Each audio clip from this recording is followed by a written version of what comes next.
Hi all, ಎಲ್ಲರಿಗೂ ನಮಸ್ಕಾರ. Welcome back to Shweta blog in Kannada. ಎಲ್ಲರೂ ಆರೋಗ್ಯವಾಗಿ, ಖುಷಿಯಾಗಿ, ಸಂತೋಷವಾಗಿ ಇದ್ದೀರಾ ಅಂತ ಭಾವಿಸ್ತೀನಿ. ನಾವು ಕೂಡ ತುಂಬಾ ಚೆನ್ನಾಗಿದ್ದೀವಿ. ಇವತ್ತು ಈ ವಿಡಿಯೋದಲ್ಲಿ ತುಂಬ ಈಸಿಯಾಗಿ ಹಾಗೆಯೇ ಕ್ವಿಕ್ಕಾಗಿ ಮಾಡುವಂಥ ಮಸಾಲ ಮೊಳಕೆ ಹುರುಳಿಕಾಳಿನ ಸಾರು ಹೇಗೆ ಮಾಡೋದಂತ ತಿಳಿಸ್ಕೊಡ್ತೀನಿ. ಬನ್ನಿ, ಮಸಾಲ ಮೊಳಕೆ ಹುರುಳಿಕಾಳನ್ನ ಯಾವ ರೀತಿಯಾಗಿ ಒಂದೇ ಒಂದು ಕುಕ್ಕರ್ ವಿಶಿಲಲ್ಲಿ ಹೇಗೆ ಮಾಡೋದಂತ ತಿಳಿಸ್ಕೊಡ್ತೀನಿ. ಮೊಳಕೆ ಹುರುಳಿಕಾಳನ್ನ ಬಳಸ್ಕೊಂಡು ಬಸ್ಸಾರನ್ನ ಮಾಡೋದನ್ನು ತಿಳಿಸ್ಕೊಟ್ಟಿದ್ದೀನಿ. ಹಾಗೆ ತರಕಾರಿಗಳನ್ನ ಹಾಕಿ ಹುಳಿ ಸಾರು ಮಾಡೋದನ್ನು ಕೂಡ ತಿಳಿಸ್ಕೊಟ್ಟಿದ್ದೀನಿ. ಹಾಗೆ ಇವತ್ತು ನಿಮಗೆ ಬರೀ ಹುರುಳಿಕಾಳನ್ನ ಬಳಸ್ಕೊಂಡು ಯಾವ ರೀತಿಯಾಗಿ ತುಂಬ ಟೇಸ್ಟಿಯಾಗಿ ಮಸಾಲ ಸಾರನ್ನ ಮಾಡೋದು ಅಂತ ತಿಳಿಸ್ಕೊಡ್ತೀನಿ. ಹಾಗೆ ಈ ಮಸಾಲ ಸಾರಿಗೆ ಜಾಸ್ತಿನೂ ಕೂಡ ಸ್ಪೈಸೀಸ್ ಐಟಮ್ಸ್ನ ಬಳಸಿಲ್ಲ, ತುಂಬ ಸಿಂಪಲ್ಲಾಗಿ ಕೂಡ ಮಾಡ್ಕೋಬಹುದು. ಯೂಶ್ವಲಾಗಿ ಗ್ಯಾಸ್ಟ್ರಿಕ್ ಅಂತ ಹೇಳ್ತಾರೆ ನೋಡಿ, ಮಸಾಲ ತಿನ್ನಲ್ಲ ಅಂತ, ಅಂಥವ್ರಿಗಂತೂ ಇದು ತುಂಬಾ ಇಷ್ಟ ಆಗುವಂತಹ ಸಾರು. ಇನ್ನು ಮೊಳಕೆ ಕಟ್ಟಿರುವಂಥ ಹುರುಳಿಕಾಳಿನ ಸಾರು ಯಾರಿಗೆ ತಾನೇ ಇಷ್ಟ ಆಗಲ್ಲ ಹೇಳಿ? ಎಲ್ಲರಿಗೂ ಕೂಡ ತುಂಬಾ ಇಷ್ಟ ಆಗುತ್ತೆ. ಇಲ್ಲಿ ನಾನು ಮೊಳಕೆ ಕಟ್ಟಿರುವಂಥ ಹುರುಳಿಕಾಳಿನ ಜೊತೆಗೆ ಈರುಳ್ಳಿ, ಟೊಮ್ಯಾಟೊ, ಬೆಳ್ಳುಳ್ಳಿ, ಕರ್ಬೇವಿನ ಸೊಪ್ಪು ಎಲ್ಲದೂ ಕೂಡ ರೆಡಿ ಮಾಡಿ ಇಟ್ಕೊಂಡಿದ್ದೀನಿ. ಬನ್ನಿ ಇವಾಗ ಸಿಂಪಲ್ ಆಗಿ ಹಾಗೆ ಒಂದೇ ವಿಶಿಲಲ್ಲಿ ನಾವು ಸಾಂಬಾರು ಹೇಗೆ ರೆಡಿ ಮಾಡೋದಂತ ಶೇರ್ ಮಾಡ್ತೀನಿ. ಮೊದಲು ಕುಕ್ಕರ್ನ ಬಿಸಿ ಮಾಡೋಕೆ ಇಟ್ಕೊಳ್ಳಿ. ಇಲ್ಲಿ ನಾನು 2 ಸ್ಪೂನ್ ಆಗೋಷ್ಟು ಎಣ್ಣೆನ ಹಾಕ್ಕೊಂಡಿದ್ದೀನಿ. ಎಣ್ಣೆ ಕಾಯಬೇಕು. ನಂತರ ಒಂದು ಅರ್ಧ ಸ್ಪೂನ್ ಆಗೋಷ್ಟು ಸಾಸಿವೆ, ಅರ್ಧ ಸ್ಪೂನ್ ಆಗೋಷ್ಟು ಜೀರಿಗೆನ ಹಾಕ್ಕೊಳ್ಳಿ. ಇದು ಸ್ವಲ್ಪ ಚಿಟಪಟ ಅನ್ನೋವರೆಗೂ ಕೂಡ ಕಾಯಬೇಕಾಗತ್ತೆ. ನಂತರ ಒಂದು ಮೀಡಿಯಮ್ ಸೈಜ್ ಈರುಳ್ಳಿ ಉದ್ದುದ್ದವಾಗಿ ಅಥವಾ ಈ ರೀತಿಯಾಗಿ ಮೀಡಿಯಮ್ ಆಗಿ ಹೆಚ್ಕೊಂಡು ಕೂಡ ಹಾಕ್ಕೊಳ್ಬೋದು. ಆದರೆ ಸಣ್ಣದಾಗಿ ಹೆಚ್ಕೋಬೇಡಿ, ಅಲ್ಲಲ್ಲೇ ಈರುಳ್ಳಿ ಸಿಕ್ಕಿದ್ರೆ ತುಂಬಾ ಟೇಸ್ಟಿ ಅನಿಸುತ್ತೆ ಈ ಮೊಳಕೆ ಹುರುಳಿಕಾಳಿನ ಸಾರು. ಆ ಕಾರಣಕ್ಕೆ ನಾನು ಒಂದು ಈರುಳ್ಳಿ ಮೀಡಿಯಮ್ ಸೈಜ್ ಆಗುವಂಥದ್ದನ್ನು ತಗೊಂಡು ಹೀಗೆ ಮೀಡಿಯಮ್ ಆಗಿ ಹೆಚ್ಚಿಟ್ಕೊಂಡಿದ್ದೀನಿ. ಸಣ್ಣದಾಗಿ ಹೆಚ್ಕೋಬೇಡಿ, ಬೇಕಿದ್ರೆ ದಪ್ಪವಾಗಿ ಹೆಚ್ಚಿ ಹಾಕ್ಕೊಳ್ಬೋದು. ಈರುಳ್ಳಿ ಒಂದು ಅರ್ಧ ಭಾಗದಷ್ಟು ಬೆಂದಿದ ನಂತರ ಇಲ್ಲಿ ನಾನು ಮೀಡಿಯಮ್ ಸೈಜ್ ಆಗಿರುವಂಥ ಟೊಮ್ಯಾಟೊನ ಹಾಕ್ಕೊಳ್ತಾ ಇದ್ದೀನಿ. ನಿಮಗೇನಾದರೂ ಟೊಮೆಟೊ ತುಂಬ ಇಷ್ಟ ಅಂದರೆ, ಹಾಗೆ ಟೊಮೆಟೊನ ಬಳಸೋದು ತುಂಬ ಇಷ್ಟ ಆಗತ್ತೆ ಅಂದರೆ ನೀವು ಟೊಮೆಟೊನ ಜಾಸ್ತಿ ಹಾಕೋಬೋದು. ಹಾಗೆಯೇ ಹುಣಸೆ ಹಣ್ಣನ್ನು ಬಳಸೋದಿಲ್ಲ ಅನ್ನೋರು ಕೂಡ ಟೊಮೆಟೊನ 2 ಅಥವಾ 3 ಕೂಡ ಹಾಕೋಬೋದು. ಇಲ್ಲಿ ನಾನು ಹುಣಸೆಹಣ್ಣ ಬಳಸೋದ್ರಿಂದ ಟೊಮೆಟೊನ 1 ಬಳಸ್ತಾ ಇದ್ದೀನಿ, ಅಂದರೆ ಈರುಳ್ಳಿ ಹಾಗೆ ಟೊಮೆಟೊ ಸಮ ಪ್ರಮಾಣದಲ್ಲಿ ಬಳಸ್ತಾ ಇದ್ದೀನಿ. ಹಾಗೆ ಇಲ್ಲಿ ಒಂದು 3 ಕಡ್ಡಿ ಆಗೋಷ್ಟು ಕರ್ಬೇವಿನ ಸೊಪ್ಪನ್ನ ಹಾಕೋತಾ ಇದ್ದೀನಿ. ಕರ್ಬೇವಿನ ಸೊಪ್ಪು ಒಂದೊಳ್ಳೆ ಫ್ಲೇವರ್ ಕೊಡುತ್ತೆ. ಹಾಗೆ ಕರ್ಬೇವಿನ ಸೊಪ್ಪಿಂದ ಬಹಳನೇ ಪ್ರಯೋಜನ ಇದೆ. ಪ್ರತಿ ಅಡುಗೆಗೂ ಕೂಡ ನಾವು ಕರ್ಬೇವಿನ ಸೊಪ್ಪನ್ನ ಹಾಕ್ತೀವಿ, ಆದರೆ ಎತ್ತಿಡೋದು ಕೂಡ ಜಾಸ್ತಿನೇ ಅಲ್ವಾ? ಆ ಕಾರಣಕ್ಕೆ ಮಸಾಲೆಗೂ ಕೂಡ ಹಾಕೋದು ತುಂಬಾ ಬೆಸ್ಟ್ ಐಡಿಯಾ ಅಂತಲೇ ಹೇಳ್ಬೋದು. ಈಗ ಕರ್ಬೇವಿನ ಸೊಪ್ಪನ್ನು ಹಾಕ್ಕೊಂಡು ಚೆನ್ನಾಗಿ ಕೈಯಾಡಿದ ನಂತರ ಇಲ್ಲಿ ನಾನು ಮೊಳಕೆ ಕಟ್ಟಿಟ್ಕೊಂಡಿರುವಂಥ ಹುರುಳಿಕಾಳನ್ನ ಹಾಕೋತಾ ಇದ್ದೀನಿ. 1 ಬೌಲ್ ಆಗೋಷ್ಟು ಹುರುಳಿಕಾಳನ್ನ ಹಾಕೋತಾ ಇದ್ದೀನಿ. ಈ ಹುರುಳಿಕಾಳಿನ ಸಾರಲ್ಲಿ ನಾವು ಯೂಶ್ವಲಾಗಿ ಸಾಂಬಾರು ಹಾಕ್ಕೋಬೇಕಾದ್ರೆ ಸ್ವಲ್ಪ ಕಾಳು ಜಾಸ್ತಿ ಇದ್ದರೆ ಸೈಡ್ಗೂ ಕೂಡ ಹಾಕ್ಕೊಂಡು ತಿನ್ನೋದಕ್ಕೆ ತುಂಬಾ ಚೆನ್ನಾಗಿರುತ್ತೆ. ಆ ಕಾರಣಕ್ಕೆ ನಾನು ಸ್ವಲ್ಪ ಕಾಳನ್ನು ಜಾಸ್ತಿನೇ ಬಳಸ್ತಾ ಇದ್ದೀನಿ. ಒಬ್ಬೊಬ್ಬರು ಕಾಳನ್ನ ತಿನ್ನೋದಕ್ಕೆ ಇಷ್ಟಪಡೋರು ಇನ್ನೂ ಬೇಕಾದರೆ ಜಾಸ್ತಿ ಹಾಕ್ಕೊಳ್ಬೋದು, ಅಥವಾ ಜಾಸ್ತಿ ಇಷ್ಟಪಡದೇ ಇರೋರು ಸ್ವಲ್ಪ ಕಾಳನ್ನ ಕೂಡ ಬಳಸ್ಕೋಬಹುದು. ಅದು ನಿಮ್ಮ ಅನುಗುಣವಾಗಿ ಬಿಟ್ಟಿದ್ದು. ಇನ್ನು ಇವಾಗ ಕಾಳನ್ನು ಹಾಕಿ ಚೆನ್ನಾಗಿ ಮಿಕ್ಸ್ ಮಾಡ್ಕೋಬೇಕು.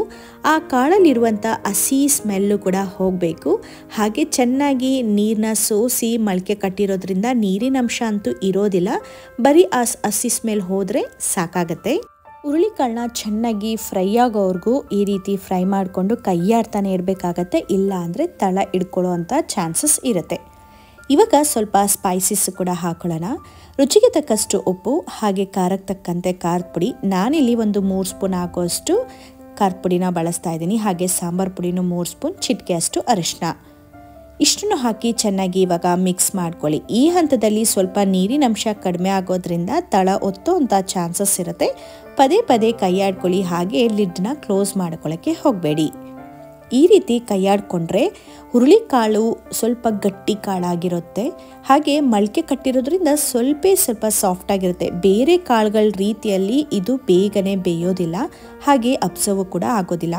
ಆ ಕಾರಣಕ್ಕೆ ನಾವು ಯಾವುದೇ ಥರದ ಸಾರು ಇರ್ಬೋದು, ಮೊಳಕೆ ಹುರುಳಿಕಾಳಿನ ಬಸ್ಸಾರು, ಹುಳಿ ಸಾರು, ಮಸಾಲ ಸಾರು ಏನೇ ಮಾಡಿದ್ರೂ ಕೂಡ ಈ ರೀತಿಯಾಗಿ ನಾವು ಮಸಾಲ ಫಸ್ಟು ಹಾಕಿ ಮಿಕ್ಸ್ ಮಾಡೋದ್ರಿಂದ, ಕಾಳು ಕೂಡ ಅಬ್ಸರ್ವ್ ಮಾಡೋದ್ರಿಂದ ಒಳ್ಳೆ ಟೇಸ್ಟ್ ಕೊಡುತ್ತೆ ಸಾಂಬಾರಿಗೆ. ನೋಡಿ ಈ ಹಂತದಲ್ಲಿ ನಾನು ಒಂದೇ ಒಂದು ಸ್ಪೂನ್ ಆಗೋಷ್ಟು ತೆಂಗಿನಕಾಯಿನ ಹಾಕೋತಾ ಇದ್ದೀನಿ, ಅಂದರೆ ತೆಂಗಿನ ತುರಿನ ಹಾಕೋತಾ ಇದ್ದೀನಿ. ಈ ರೀತಿ ಹಾಕೊಂಡು ಒಂದು ಸತಿ ಸಾರು ಮಾಡಿ ನೋಡಿ, ತುಂಬ ಅಂದರೆ ತುಂಬ ಚೆನ್ನಾಗಿರುತ್ತೆ. ಹಾಗೆ ಇಷ್ಟು ಕೈಯಾಡಿದ ನಂತರ ನಾವು ಬೇಕಿದ್ರೆ ಈ ಹಂತದಲ್ಲಿ ನೀರನ್ನ ಹಾಕಿ ಲಿಡ್ನ ಕ್ಲೋಸ್ ಮಾಡಿ 2 ವಿಶಿಲ್ ಕೂಗಿಸಿ ನಂತರ ಮಸಾಲನ್ನು ಕೂಡ ಹಾಕೋಬಹುದು. ಆದರೆ ನಾನಿಲ್ಲಿ ಇವಾಗ ಮಸಾಲನ್ನು ಕೂಡ ಡೈರೆಕ್ಟ್ ಹಾಕಿ ಕುಕ್ಕರ್ನ ಕ್ಲೋಸ್ ಮಾಡ್ಕೋತೀನಿ. ನಿಮಗೆ ಬೇಕಂದರೆ ನೀವು ಕೂಗಿಸಿದ ನಂತರನೂ ಕೂಡ ಮಸಾಲಾನ ಮಿಕ್ಸ್ ಮಾಡ್ಕೋಬೋದು. ಈಗ ಇಲ್ಲಿ ನಾನು ಮಸಾಲಾನ ರುಬ್ಕೋತಾ ಇದ್ದೀನಿ. ಮಸಾಲ ರುಬ್ಕೊಳ್ಳೋದಕ್ಕೆ ಒಂದು ಮಿಕ್ಸಿ ಜಾರ್ಗೆ ಒಂದು 3 ಸ್ಪೂನ್ ಆಗೋಷ್ಟು ತೆಂಗಿನ ತುರಿನ ಹಾಕೋತಾ ಇದ್ದೀನಿ. ಒಂದು ಮೀಡಿಯಂ ಸೈಜ್ ಈರುಳ್ಳಿ ಅಥವಾ ದೊಡ್ಡದಿತ್ತಂದರೆ ನೀವು ಬೇಕಿದ್ರೆ ಅರ್ಧನೂ ಹಾಕೋಬೋದು. ಹಾಗೆ ಒಂದು ಮೀಡಿಯಂ ಸೈಜ್ ಆದಂಥ ಬೆಳ್ಳುಳ್ಳಿ, ಇನ್ನು ಮೀಡಿಯಂ ಸೈಜ್ ಆದಂಥ ನಿಂಬೆಹಣ್ಣು ಗಾತ್ರದಂಥ ಹುಣಸೆಹಣ್ಣ ತೊಗೊಂಡಿದ್ದೀನಿ. ಇನ್ನು ಇದಕ್ಕೆ ಸ್ವಲ್ಪ ನೀರನ್ನು ಹಾಕಿ ನುಣ್ಣದಾಗಿ ರುಬ್ಕೋಬೇಕು. ನಾವು ಆಲ್ರೆಡಿ ಕುಕ್ಕರ್ಗೆ ಕಾಳನ್ನ ಬೇಯುವಾಗಲೇ ಖಾರದ ಪುಡಿ ಸಾಂಬಾರ್ ಪುಡಿನ ಹಾಕಿರೋದ್ರಿಂದ ನಾನಿಲ್ಲಿ ರುಬ್ಬೋದಕ್ಕೆ ಹಾಕೋತಾ ಇಲ್ಲ. ನೋಡ್ಬೋದು ಈ ರೀತಿಯಾಗಿ ನುಣ್ಣದಾಗಿ ಪೇಸ್ಟ್ ರೀತಿಯಲ್ಲಿ ರುಬ್ಕೋಬೇಕಾಗತ್ತೆ. ಅಷ್ಟರೊಳಗೆ ಈ ಕಡೆ ಕುಕ್ಕರಲ್ಲಿರುವಂಥ ಕಾಳು ಕೂಡ ಬೆಂದಿತ್ತು. ಇವಾಗ ನಾನಿಲ್ಲಿ ರುಬ್ಬಿರುವಂಥ ಮಸಾಲನೂ ಕೂಡ ಹಾಕ್ಕೊಂಡು ಒಂದು ಸತಿ ನೀಟಾಗಿ ಮಿಕ್ಸ್ ಮಾಡ್ಕೋತೀನಿ.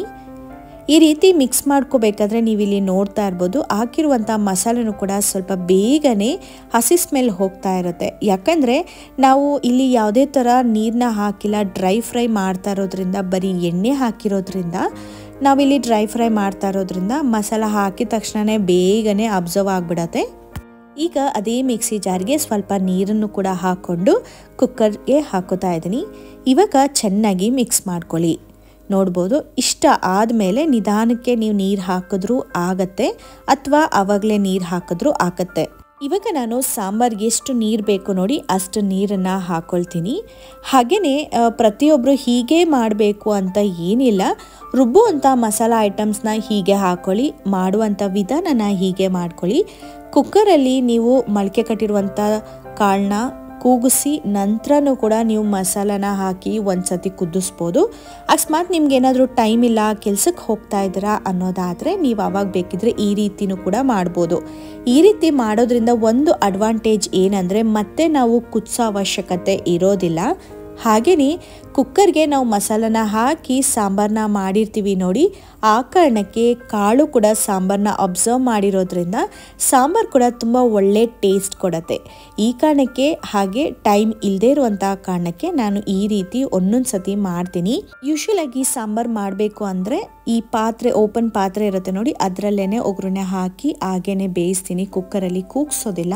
ಆದರೆ ತುಂಬ ಅರ್ಜೆಂಟ್ ಇದ್ದಾಗ ಯಾವ ರೀತಿ ಸಾಂಬಾರು ಮಾಡ್ಬೋದು ಅನ್ನೋದ್ರ ಜೊತೆಗೆ ಮೊಳಕೆ ಕಟ್ಟಿರುವಂಥ ಹುರುಳಿಕಾಳಿನ ಮಸಾಲ ಸಾಂಬಾರು ಯಾವುದೇ ತರಕಾರಿನ ಬಳಸದೆ ಸಿಂಪಲ್ಲಾಗಿ ಹೇಗೆ ಮಾಡೋದು ಅನ್ನೋದು ಕೂಡ ತೋರಿಸ್ದಂಗೆ ಆಗುತ್ತೆ ಅಂತ ಹೇಳಿ ಈ ರೀತಿನೂ ಕೂಡ ನಿಮಗೆ ಮಾಡಿ ತೋರಿಸ್ತಾ ಇದ್ದೀನಿ. ಇವಾಗ ಕರೆಕ್ಟಾಗಿ ಒಂದು 2 ವಿಶಿಲ್ ಕೂಗಿಸಿದ್ರೆ ಸಾಕಾಗತ್ತೆ. ಇವಾಗ 2 ವಿಶಿಲ್ ಕೂಗಿ ಕುಕ್ಕರ್ ಕೂಡ ತಣ್ಣಗಾಗಿದೆ. ಇವಾಗ ಮೊದಲು ವಿಶಿಲ್ನ ತೆಗೆದು ನಂತರ ನಾವು ಕುಕ್ಕರ್ ಲಿಡ್ನ ಓಪನ್ ಮಾಡಿದ್ರೆ ಬೆಟರ್ ಅನಿಸುತ್ತೆ. ಏನೇ ತಣ್ಣಗಾಗಿದ್ರೂ ಕೂಡ ಈ ರೀತಿ ಮಾಡೋದ್ರಿಂದ ವಿಶಿಲ್ ಹಾಗೆ ಕುಕ್ಕರ್ ಲಿಡ್ಡು ಜಾಸ್ತಿ ದಿನ ಬಾಳಿಕೆ ಬರುತ್ತೆ, ಅವಾಗವಾಗ ಹಾಳಾಗೋದು ಕೂಡ ಆಗೋದಿಲ್ಲ. ಇನ್ನು ಇಲ್ಲಿ ನೋಡ್ಬೋದು ಸಾಂಬಾರಂತೂ ರೆಡಿ ಆಯಿತು. ಸೊ ನೀವು ಮತ್ತೆ ಈ ರೀತಿ ಕುದಿಸ್ಬೇಕು ಅನ್ನೋದು ಏನು ಕೂಡ ಇರೋದಿಲ್ಲ. ಅಕಸ್ಮಾತಾಗಿ ನೀವು ಬರೀ ಕಾಳನ್ನು ಮಾತ್ರ ಬೇಯೋದಕ್ಕೆ ಇಟ್ಟರೆ ನಂತರ ಕುಕ್ಕರ್ ಆರಿದ ಮೇಲೆ ಮಸಾಲಾನ ಮಿಕ್ಸ್ ಮಾಡಿ ಮತ್ತೊಮ್ಮೆ ನಾವು ಕುದಿಸ್ಬೇಕಾಗತ್ತೆ. ಇವಾಗ 2 in 1 ಅಂತಲೇ ಹೇಳ್ಬೋದು.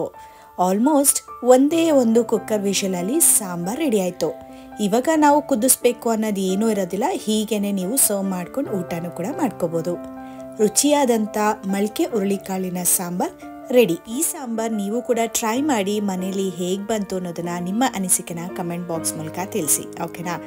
ಈ ವಿಡಿಯೋ ಇಷ್ಟ ಆಯ್ತು ಅಂದರೆ ದಯವಿಟ್ಟು ಒಂದು ಲೈಕ್ನ ಕೊಡಿ. ಹಾಗೆ ಸಬ್ಸ್ಕ್ರೈಬ್ ಮಾಡಿಲ್ಲ ಅಂದರೆ ಸಬ್ಸ್ಕ್ರೈಬ್ ಮಾಡಿ. ನೆಕ್ಸ್ಟ್ ವಿಡಿಯೋದಲ್ಲಿ ಡಿಫ್ರೆಂಟ್ ಆದ ರೆಸಿಪಿ ಜೊತೆಗೆ ಸಿಗ್ತೀನಿ. ಅಲ್ಲಿವರೆಗೂ ಟೇಕ್ ಕೇರ್, ಬಾಯ್.